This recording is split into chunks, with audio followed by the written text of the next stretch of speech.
All right. We are live in 2026. Shocking. Hopefully I know there's people on in the chat. I've already been chatting with a few of you. Just wanted to double check and make sure you can see and hear me. So hopefully somebody throws that in the chat. I've got my computer off to the other side because we're going to hit a couple of different machines this evening. Hopefully somebody says, yes, we got a little crowd building very slowly here. Let me know, can you hear me? Can you hear me now? Hello.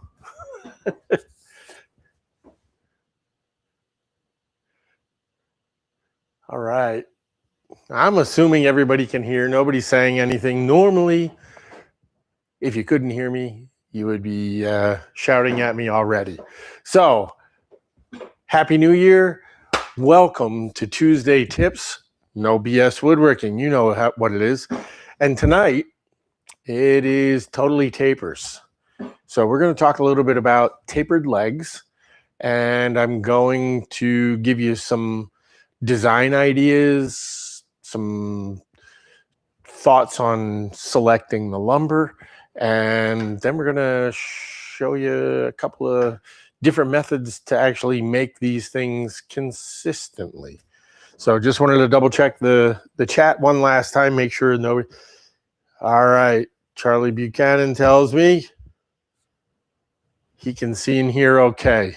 So if he's got it, the rest of you have to be good. So I saw Bob Wilkinson was on there. Happy New Year, everybody. I hope you guys had a good holiday season. Yup, it's been a couple of weeks since I was on, and you know, here we are in 2026. So I am very excited because I've got a lot of really cool things lined up for 2026 for Tuesday Tips, maybe even a couple of other things we'll throw in there as the year progresses. So I'm going to do a little bit of shameless self-promotion here. If you're watching this on YouTube post live, make sure you hit that like button, the subscribe button, and ring that notification bell because you don't want to miss any of this. All right, so tapered legs. I know it's a pretty singular kind of a topic. And the last time we were together, towards the end of last year, it sounds so long ago, a couple of weeks, I had mentioned that I did a thing at the woodworking shows a few years back, 3 ways to taper legs. So we're going to run through 3 different ways to do it tonight. There are more. Trust me, there's a lot more. This is a leg off of a dining table that I had made quite some time back. It's a sample leg, obviously. And one of the first things, and I'm going to switch the camera here. We're going to go to the close-up, if I can remember which one that is. And I think it's all the way up there. Bingo. Got it on my first try. See, some things are different in the new year. All right, so it's a kind of a nice looking tapered leg, has a nice slender look, long.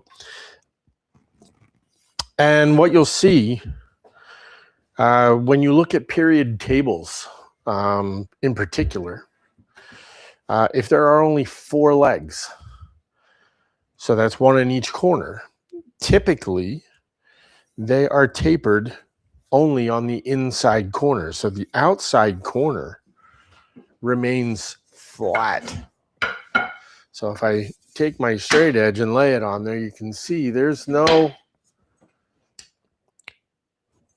it's straight end to end, right? So roll it over, that's the other outside face, and it's straight. However, if I put it on the inside, you can see it's got that big old flat section on top, other inside surface, same thing. Okay? So typically that's the way they were done. If you have a piece, say like a sideboard or a serving piece that has 4 front legs and 2 rear legs, typically the two central legs are tapered on both sides and double tapered on the back. Again, that front surface is typically pretty straight. And the reason for that is, if you, let me switch back over real quick. I think it was the middle one. No, that's the next thing. Sorry. All right, some things change and some things never do. The reason, and I said typically, I can go into museums and private collections and find areas where they did taper those outside surfaces. I'm not saying that they didn't. What I'm saying is the majority of them are straight on the outside there. And the reason, and like I was saying, if you have 4 legs across the front of a sideboard, that front surface is usually straight, and the sides are tapered, and the back is double whatever that taper is. And the reason for that is, if this was a 4-legged table and I tapered the outside faces, they would be leaning in like this. The table would look a little bow-legged.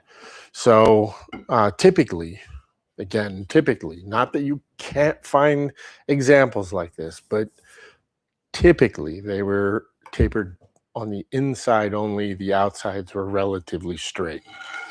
Okay. So let me check and see if there are any major. Troy's here. Jesse's here. Skip's here. The other Skip's here. Barry's here. Jimmy's here. Boy, we got all the Dave Redlin. Awesome. We've got a nice little crowd for our first time in a few weeks and for the new year. So this is awesome. I didn't see any questions there, just lots of greetings. So just wanted to double check before I move on to my next thing. So when I'm choosing my material, typically I'm going to end up with a plank. This stuff is 8/4. Most of the time I'm making tapered legs. 8/4 is the weapon of choice here, unless it happens to be something very large and not as formal. Usually, then I might go to 12/4 for my legs. And I don't know where you guys get your material, but to find 8/4 quarter sawn, or typically this, ideally, you would like those 2 outside surfaces to be nice, straight grain, because of a couple of things. Number one, if you're going to do any inlay on it, like I have on this leg, you're not competing with the figure in the wood. At that point, it's a nice straight grain. It sort of disappears behind the accent of the inlay itself. But to find 8/4 riffs on material is going to be pretty difficult. And if I look at my material here, and I'm going to switch back to that close-up camera, hopefully. I think it was that top one again. There we go. You can see this is just a flat sawn piece of material. And you can see it's the annual growth rings are oriented across there. Hopefully it's bright enough. I'm going to zoom in just a tiny bit. There we go. And hopefully you guys can see, yeah, you can see the annual growth rings on there. So realistically, out here, I've got that riff sawn material, which is going to give me all those straight lines on the adjacent faces that I would ideally like to have. But this is a 6.5-inch plank. Let's say I was going to go to a 9-inch plank and get 4 legs out of one piece. This happens to match the stuff that I've got for the sample legs tonight. You know, I could take this off of here and then save that flat sawn middle section for something else, but that's awfully wasteful, you know? So typically, I'm going to get a plank that's wide enough that I can get my 4 legs out of it. And what I'm going to, unless I'm making a sideboard where I need 6 legs, and then I'm going to pull another piece of that plank into it. But typically what I'm going to do is pick those riffs on sections for the parts that are forward. So if it was a table that was going to sit against the wall, say it was a demi-lune card table or something of that nature, even a D-shaped card table, which we happen to have one of those on the class schedule this year. So take a look. The 2 front legs, the frontmost legs, would then be what I would typically make out of that riff sawn material. If the other legs are facing forward, I would turn the remaining, which would then be sort of more quarter sawn. It's closer to it anyway. Technically, I guess it's riffed, but it's got a flat sawn, 2 flat sawn faces and 2 riff sawn surfaces where the line, this would be all the straight lines, this would be the cathedrals on both sides. I'm going to turn these, what would appear to be the riff sawn faces, towards the front and kick those cathedrals off to the sides of my piece, unless there was some reason to turn it some other way. Dave wanted to know, if you wanted to put stringing and bell flowers on a leg, how many sides would you taper the leg?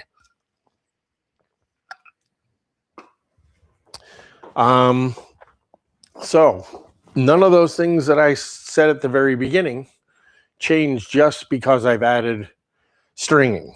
This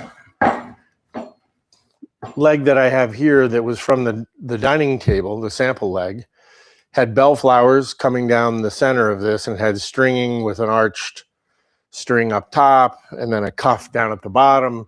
And still typically, this was 2 demi-lune tables with a drop leaf on it and then a central section that had 2 drop leaves. It was rectangular with 2 drop leaves. So this thing expanded out to 10 or 12 feet long by the time it was all done easily, if not a little longer. It's hard to remember at this point. But it had bell flowers coming down the leg and all of that stuff too. And because all of the tables were 4-legged, they typically only were tapered on 2 sides. I don't ever taper. I try not to taper the surfaces that I'm face the outside, again, because it makes your table look bow-legged. And having all that inlay on there probably wouldn't negate that visually when you start to put the thing together.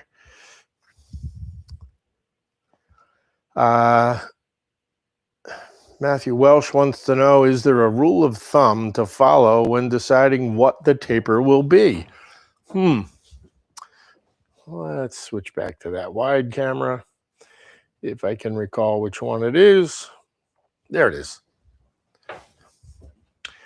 So the answer to that question is not really, at least not that I've found. Typically speaking, I don't tend to make the foot of my leg a whole lot smaller than this one. Works out at 15/16. So somewhere between 3/4 of an inch and an inch. If you guys are on the email notification list, there was a splayed leg flame birch table that was in the email, and that foot is probably about 3/4, 13/16, and it's probably not a whole lot different in height than this leg. This is, set up for a 30-inch dining table. So typically I draw what I like.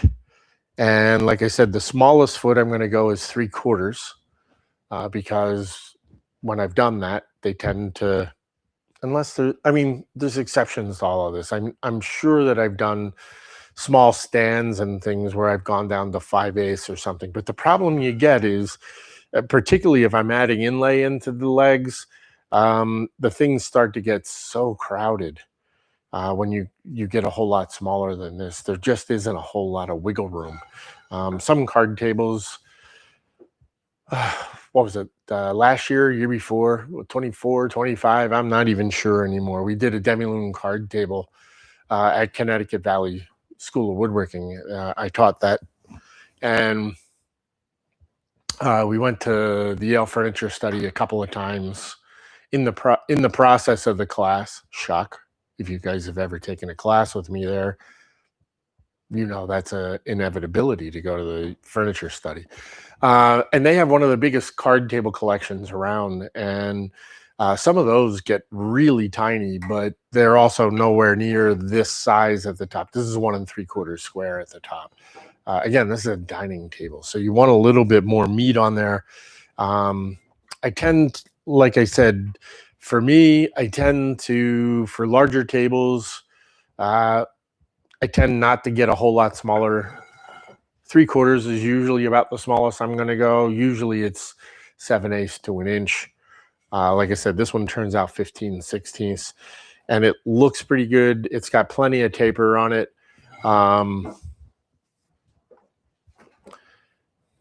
It's roughly half the thickness of the overall, slightly more than half the thickness of the overall square that it's made from, and that's how it is made, is from a square.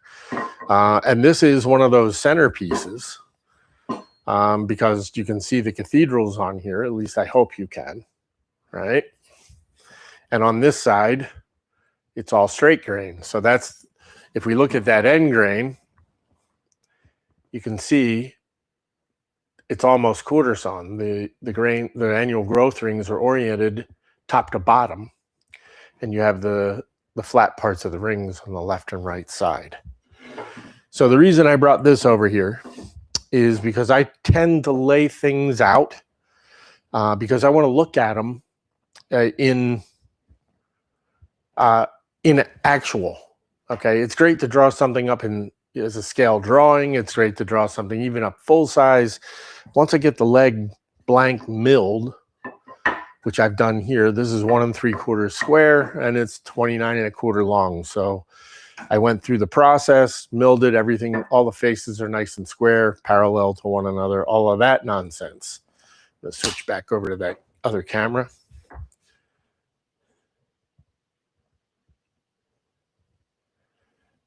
I think it was that one. Yes, yes, yes, it is. Oh, Jeff Worf's here. Awesome. All right.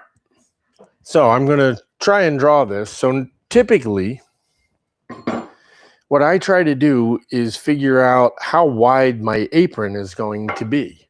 So on this table, it happens to be 4.5 inches wide, because, and how I know that is I've got this area routed out for the edge band that went around this table, and the distance from the bottom of the edge band to the top is 4.5.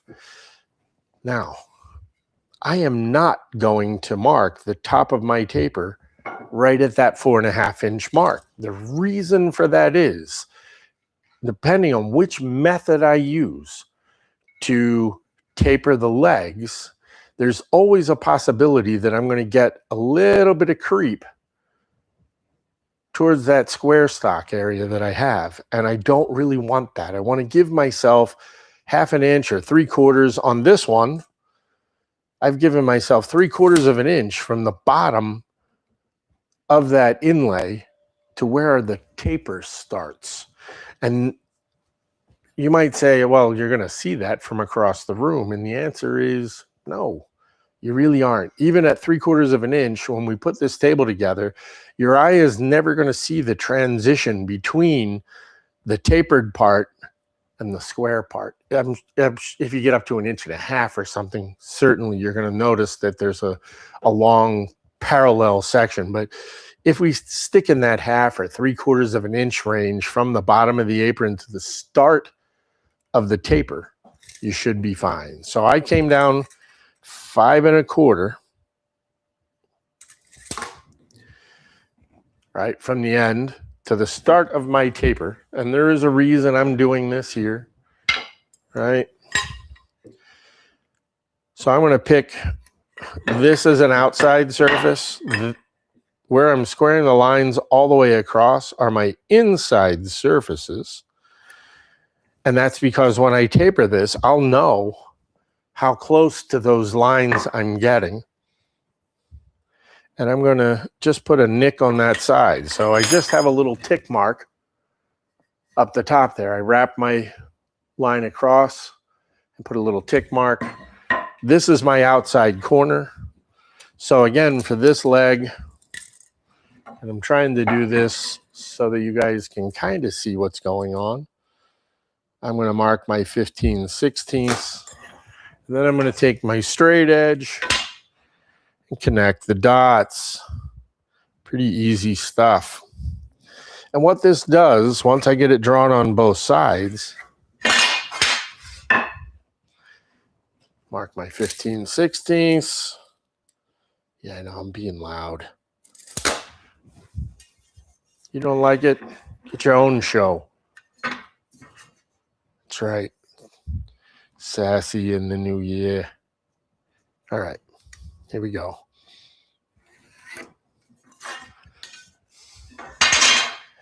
And the best thing is, back up that camera, because you can't see what I'm talking about like this.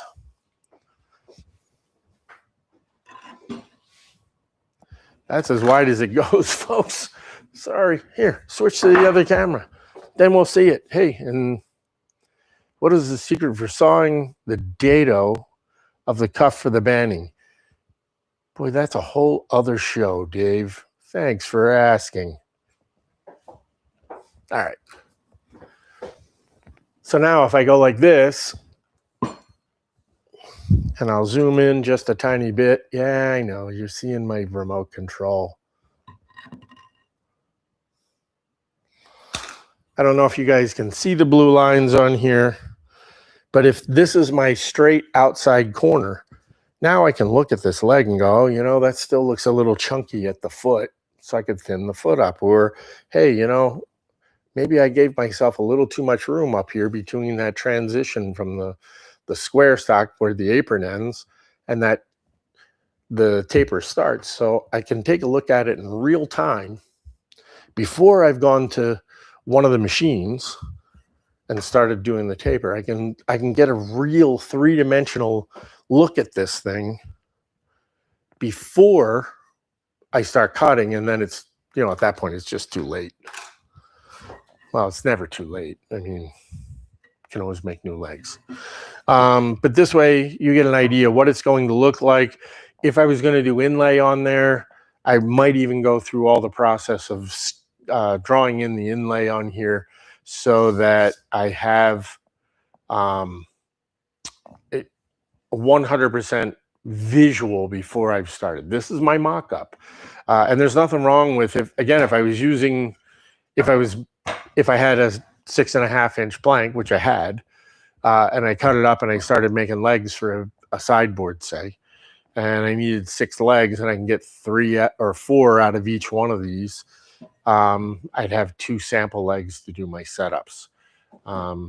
Or if I were doing a 4-legged table, I would have, you know, and I can only get 3 out of each plank, then I've got a pair of sample legs that I can use to set up my mortiser. I can set up my tapers. I can look at things before I cut the actual legs that I'm going to use. So how I cut the dados in for the cuff on these straight outside faces, it's ridiculously easy. We just set the table saw up and you can just cut them. But for the most part, I lay them out onto the piece, and then I chop either side, and then I just set up a trim router and route the space out. We can take a look at that at some point in the future too. I'll do a little thing on some basic edge bandings and then how to put them in. And that would be a good thing since I'm going to have a couple of these legs floating around, I'm sure, for a while. So I said this was 3 different ways to cut these legs. So once I have them laid out like this, the 3 different methods are going to be table saw, bandsaw, joiner. Not necessarily in that order, because I think I'm going to throw the joiner one in between and show you guys that. So I'm going to head over to the table saw now and show you a jig that Bob Van Dyke made, but then I'm going to talk about how I've done it for decades doing that. So I'm going to switch my cameras over to the table saw. I'm going to grab this camera, bring it over to the bandsaw. On my way. Yeah, I know you can't see that and you don't care.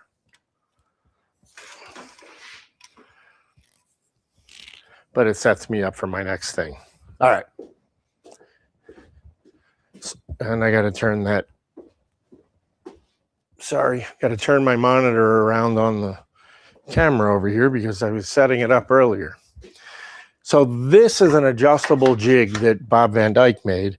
And I am absolutely positively sure, or at least 50% sure, that this thing, the plans for this thing are somewhere on Fine Woodworking magazine's website. I'm pretty sure Bob did it as a part of or as an article. And I do believe this part of the jig might be something that Steve Latta came up with. This is just a rabbited board. I'm not sure if you can see it, but there's a rabbet that's inside here. The leg of the rabbet is sticking down towards this table, and I can stick my finger up in and around and catch that inside of that rabbet. And this has a little fence that is mounted to the edge of the plywood base. That slides into that rabbet. And what it does is it stops this thing from pulling away from the table saw. And to be honest with you, I've never really been a huge fan of adjustable tapered leg jigs because I always figured that they would cut loose and adjust at all the wrong time. But I do like this one. Bob's been pretty thoughtful about how we made this jig. There's a screw center down here at the end so that I can consistently put my leg in there. And what I did with this layout was I squared you can see I've got the taper on here, and then I squared it across the end, and then I've got the square line coming down where my taper begins. So really all I need to do is line up those 2 lines right with the edge of my plywood, lock it down, bring that that adjustable fence over, and kind of lock it into place. And now I've got that taper set in there. It's not horribly different than what I've done most of my career, which is I take just a regular piece of plywood and I lay the leg on there the same way. I have the same witness marks on the taper, lay that right along the edge of my plywood. And then what I would do is trace this back line and the foot onto the piece of plywood. I go over to the bandsaw and I bandsaw it down this line and across that way. And I've just created a hook that now my leg sits in there. And the idea is this taper line is now parallel to the other side of that piece of plywood. And I don't have all this fancy clamps and stuff on there. This is simply notched out to go to the table.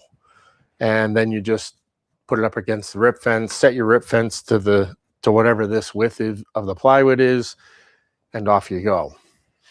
For this, I have a rip blade in here, and all I'm going to do is bring it over so that I am slightly proud of hitting this edge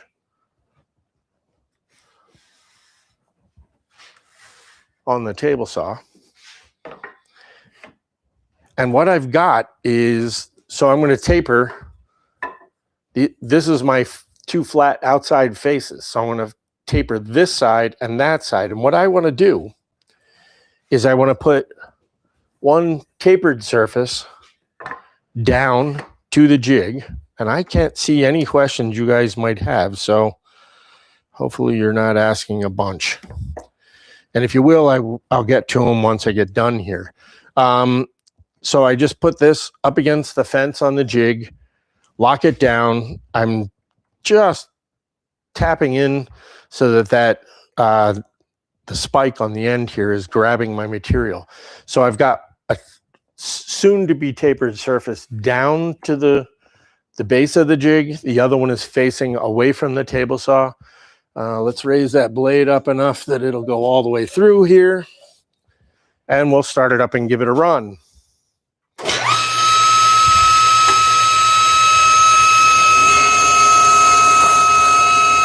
Little higher, please.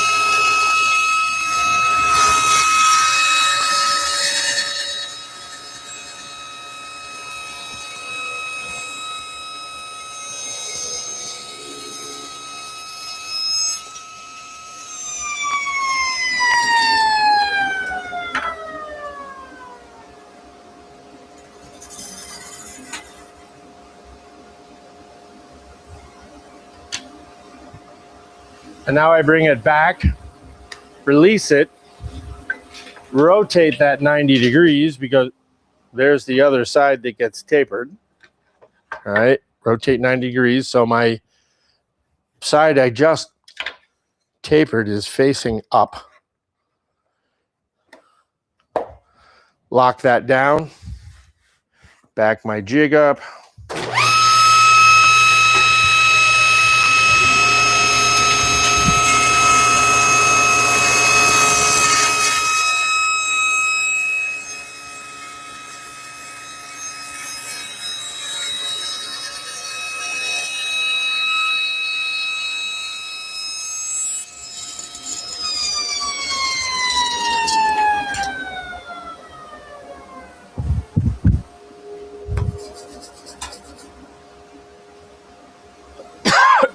Pardon me.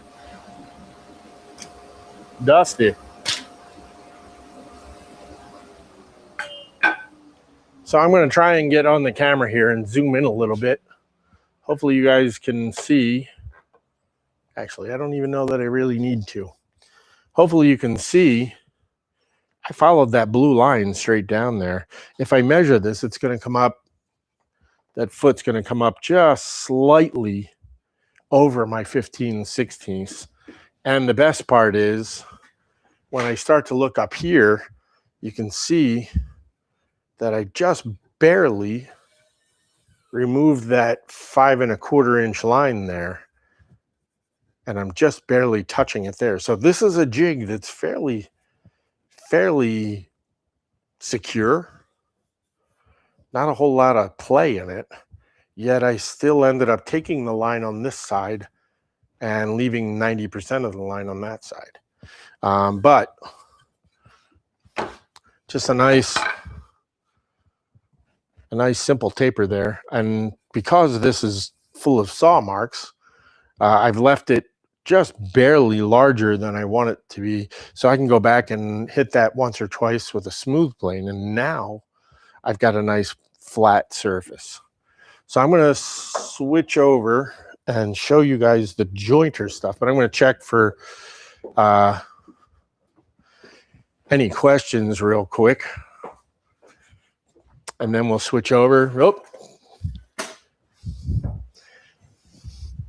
So what I can tell you is if you make the plywood hook, it works the same. The best thing about that taper jig that Bob made for me is it's got handles and clamps and things that keep your hands a whole lot farther away from the saw blade. All right, so I am now going to show you, pardon me, how we go about doing this on the jointer. I guess I should have shown you the bandsaw first, but you get what you get. All right, let's go like that. There we go. All right, so on here, my leg is 18 inches long, and I wanted a 4-inch block on the top because I figured I would have about a 3.5-inch cutout. And if I remember right, I had about a 3/4-inch leg, 3/4-inch foot. So I mark that and draw the taper on there. And this is going to help me set up the jointer. Now with a 14-inch taper on that leg, I find the middle. Doesn't matter what the length of your taper, you can find the middle. So divide by 2, and then I'm measuring from the edge of the board to the point where the taper intersects. And what I've got is about 3/8 of an inch. So what I want to do is set the joiner depth to 3/8 of an inch. So I'm checking it here. And then what I'm going to do is take my sample block, and right where the cutter head starts, I'm going to put a mark on my jointer fence to show where it starts so that I know how and where to stop it when I'm tapering the actual leg.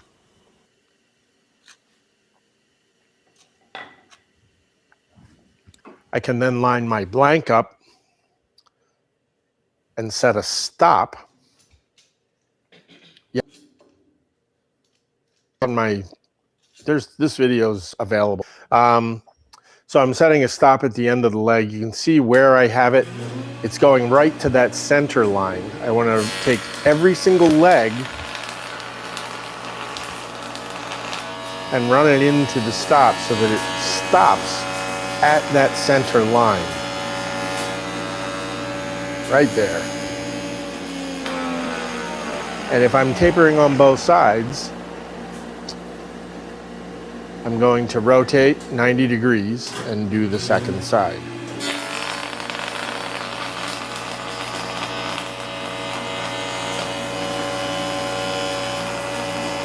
Once I've done this with all of the legs that I'm making,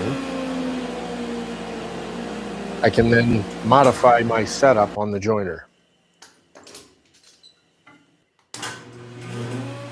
And what I want to do is remove that stop completely. Now I've turned it around, and instead of going in front first, I'm going in foot first. I have not changed the depth of cut at all. And what I'm going to do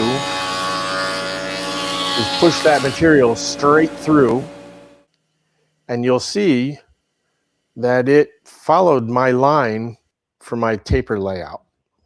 Awesome. Let's head back. Now I got to figure out how to get rid of this thing. Hey, that's the wrong camera. I wanted to go to that one. And we'll come back up here. There we go. All right. Get rid of the drink. Yeah. So hopefully that made sense to you. So what I was doing, if I was going to do this leg that we just cut at the table saw, I would lay out the start and the stop of my taper. So the start is at the top there, and the bottom is the foot. On this leg, for all intents and purposes, it's 24 1/8 from the foot to the end of the taper, which would mean I would come up 12 1/16.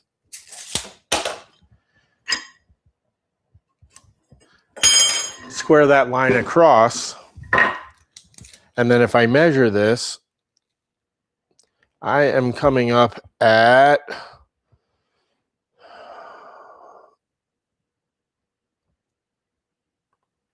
13:30 seconds. How's that for a... So I would have to set my joiner to 13-30 seconds. And what that would do is it would joint in and come to a stop right at that center line. Then I would, once I did that on all the legs, both sides of all the legs, I would then turn it around. Instead of feeding it in foot first across my joiner, I then turn it around to go in top first, and I'm using that stop section as a pivot point. And when I pivot that, it's going to make my taper line parallel to the bed of the joiner. And that 13-30 seconds would then joint off following my tapered line.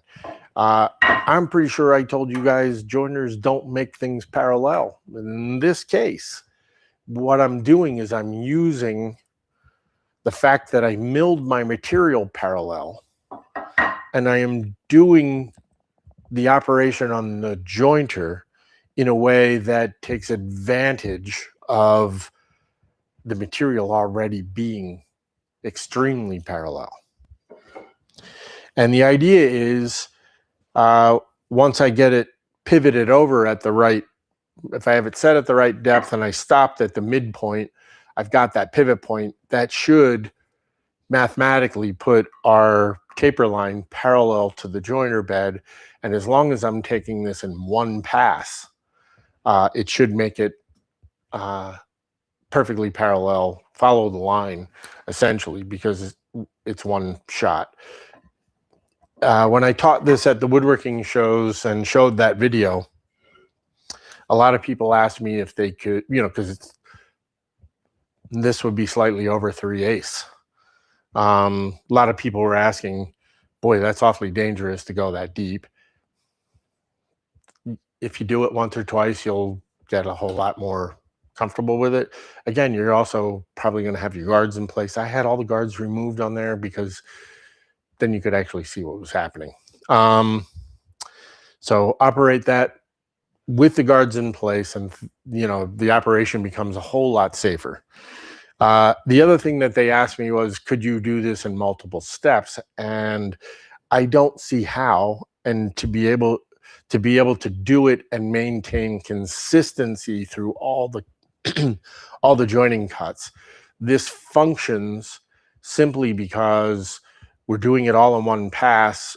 And as long as we have the stop set at the right pivot point, it will make, you can make one leg, you can make 100 legs, and they will all come out identical. I mean, more identical than what we just got off the table saw over there, because you saw it just barely skinned off that one blue line and just sort of flutter touched it on the other side. So let's head over to the bandsaw, and I will show you the last of that. If I can remember. Yeah, that's the bandsaw. All right. I do remember when you did this at the wood shows because it could not be done with the hammer thickness joiner. Correct. Troy wants to know, do I prefer the joiner versus the table saw, or vice versa? Virtues of the two styles. So 90% of the time that we do it here, I'll just pay no attention to the clutter behind me. There we go. All right. So 99% of the time that I do this, when I had the DJ20 in the shop, I would choose to do it on the joiner because it's fast, it's accurate, and the best part is it leaves a milled, smooth surface. But for the classes, now that the DJ20 is gone, and the maximum depth of cut on the hammer joiner is 4 millimeters, which is not enough to do the legs that we're laying out here. So in the classes, I've always done them on the table saw. Even when I first started the school, we would always make up the plywood hooks and make them that way. And then, for the fundamentals class where we did a Hepplewhite stand, had 4 tapered legs with a single drawer. The big thing is people got kind of squirrely trying to hang on to the jig. They were always worried that the leg was going to come out of the jig, which it won't. But then they also didn't like getting their fingers on top of the leg where it got so small. So we ended up making double stack jigs with clamps and things like that so that they could taper the legs and do it safely. It's safe both ways. The big thing is if you're uncomfortable running it on the table saw, figure out a different way to do it so you're comfortable. So that's what we did. We added the clamps and things to keep people's hands up and away. And it also locked the leg in a lot tighter so they weren't as squirrely about having a loose leg in a jig. If you want to do it the safest way possible, I'm going to show you that now. So if I have a choice, I'm going to try it on the joiner because, like I said, it's fast, it's consistent, and it leaves a smooth surface behind. A little bit of scraping, and you're golden. Having a good rip blade on your table saw pretty much, sort of negates that. I mean, I've got a good rip blade on there now. If I were to show you what that surface looks like, which I might when we go back over to the bench to wrap up here in a couple of minutes, that's, you'll see it's not a bad surface. One or two strokes with a finely set smooth plane, and it's going to be an absolutely flawless surface. So let's talk about that bandsaw thing real quick. I'm going to rotate this down, see if I can't get it set up here. This would be Alex Snodgrass's preferred method because his wife won't let him use a table saw. I mean, I didn't say that out loud. So the big thing here is I'm going to cut this the way that I cut a cabriole leg. So what I'm going to do is start at the foot because that's the most blunt method to go into this leg. If I start cutting at the top of the taper, I'm getting maximum deflection out of the leg away from that narrow channel, okay? So I'm not starting up here at the top of the leg. I'm always starting on the foot, which is slightly different than what I did on the table saw. When I started on the table saw, I started up here at that top of that leg and it came out. And the reason for that was not only did the jig hook on the bottom of that foot, but that puts that narrow part of the wedge that you're cutting off on the outfeed side. Had I done it the other way and come in this way, the last part that's getting cut off is that thin part of that wedge. So it's going to want to drop down into the throat plate on the table saw and wedge itself between the blade and you're going to bend your blade. So don't do that. Okay, we start at the top on the table saw and work out to the foot because that's the widest part of the wedge that we're cutting off, and it won't drop down into the saw. On the band saw, however, like I said, we're going to start on the foot, make a nice, as straight a cut as we can.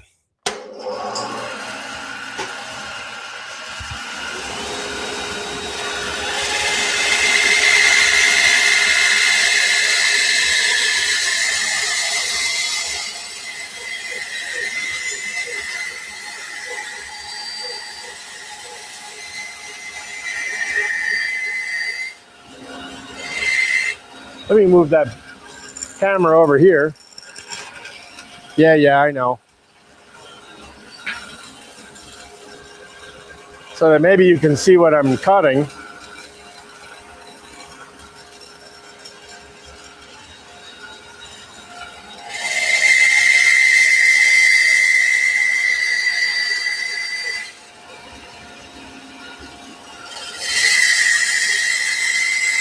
And I'm going to come up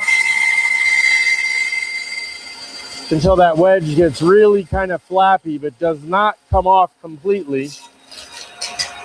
And then I'm going to hold it open and back out. Now I can rotate my leg and saw the second side completely off.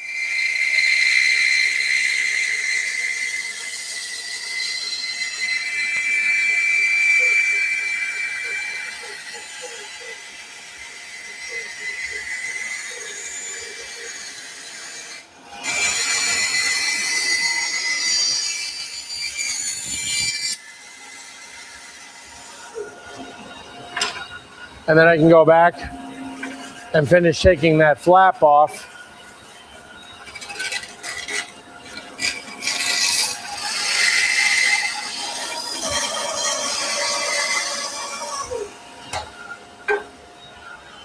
Widen up the shot. There we go. And now, I mean, this is all full of bandsaw marks. I'm going to head back over. Wait a minute. Let me grab a couple of legs. I'm going to leave you staring at my bandsaw for a couple of seconds. That's what happens when you have one camera operator and he happens to be the person doing the show. Let's see if I can get this right on the first shot. Wow, look at that. All right. Let's lose a little bit of this nonsense. So this is the one I just cut on the bandsaw. The one thing I want you guys to see, if you didn't see it on the, if I come in close here, you can see I just left a little bit of white space past my blue line as I was bandsawing, because now I can take a hand plane and go in there and flatten that up. And if you look at that surface, you should be able to see that on camera pretty easily. It's fairly rough. So bandsaw is not the most consistent method for getting this. Now, I suppose I could have made the hook, the plywood hook that I was talking about, and run it up against the rip fence on my bandsaw. But then you got to make sure your bandsaw is tuned up properly so that you don't get drift. Otherwise, your legs have problems. And then the other problem you've got with that is you can't do that flappy thing that I did on the first side. If you were to bandsaw that first one off completely, then just like a cabriole leg, you're going to need to sort of tape it back on there so that when you rotate, you're not bouncing up and down as you're trying to saw the second side of the leg. This has a fair amount of cleanup to it. Again, not my favorite method. If I'm replacing a leg for something, I might bandsaw it out if I don't have a jig already made or set up to do it on the table saw. Again, if I was just making one leg and I could set my joiner deep enough, absolutely the perfect way to do it, because you just do that. The mathematics work out. You got to just remember, draw in your taper, measure from the start of the taper to the foot, divide it by 2, measure from the edge of the blank to the taper line, and that's the depth of cut on your joiner. If you can get that on your joiner, you're golden. And you're not really going that far with it. It may seem kind of squirrely, but to be honest with you, the DJ20 that I had in the video had straight knives on it. Straight knives work better in this instance than a spiral cutter, because the knives are designed to tear out a whole lot less with a deeper cut.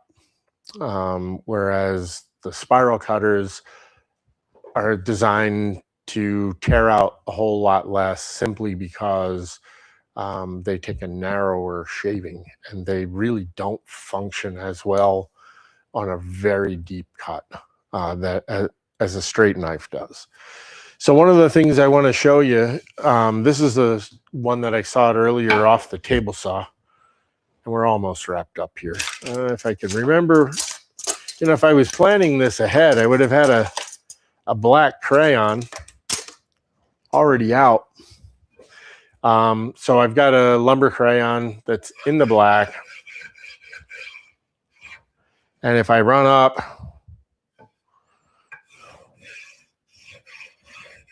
those two surfaces that we sawed on the table saw, and I bring it over so you guys can see it, you should be able to see that there's a fair amount of table saw marks on there. But this was a rip blade, so it's really there's really not that much variation. Like I said, 1 or 2 strokes with a nice fine setting on your smooth plane, going to be absolutely flawless, unless you don't know how to sharpen your smooth plane, in which case, moot point. All right, so let me see what we got. I don't think there's a whole lot of questions out there. Seemed like everybody was just watching. No questions. The last question that I got was Troy asking whether or not I preferred the joiner or the table saw. At this point, the answer is table saw, because my joiner won't do this on most of these. One of the trade-offs that I thought was really worth it, stepping into that hammer joiner, was the lack of depth of cut, because I don't do this enough at this point to warrant the real estate in the shop for the second DJ20, the second joiner, the Delta. What happened was the joiner, I had the joiner in here for a couple of years, and it was back against the lumber rack, and it would just get stuff piled on it, so that when we were actually doing this, which was the only time we were running this, was when we were tapering legs for a class.